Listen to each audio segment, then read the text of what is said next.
Good girl. When she was 1, Britt Nordquist tested positive for high levels of lead. Her exposure came from a recalled Thomas the Train toy, which she had repeatedly put into her mouth. Her mother was worried that her speech was delayed.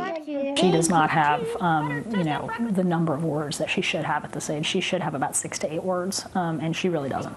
2 years later, Britt's lead levels are down and her speech is normal. Mama, I got this for trick-or-treating. But her mother's fears about lead toys still persist.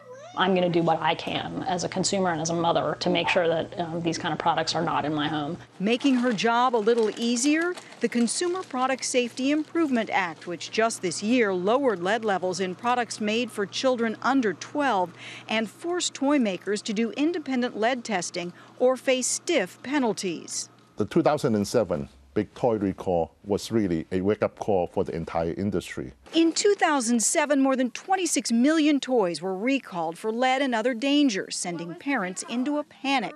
In 2008, there were a whopping 85 lead recalls, and this year only 15. Toy importer Charlie Wu tests his toys twice before they reach American shores, but he says some Chinese manufacturers still want to cut corners.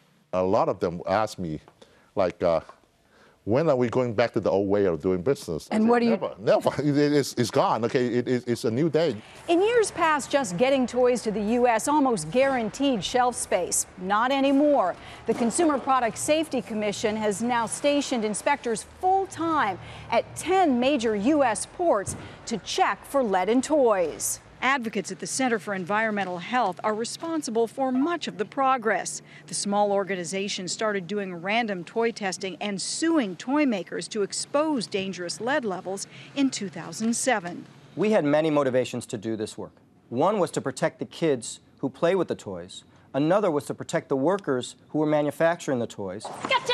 DJ Nordquist isn't convinced yet. If it's made in China, I just won't buy it. But with 80% of all toys now imported from there, avoiding made in China is almost impossible.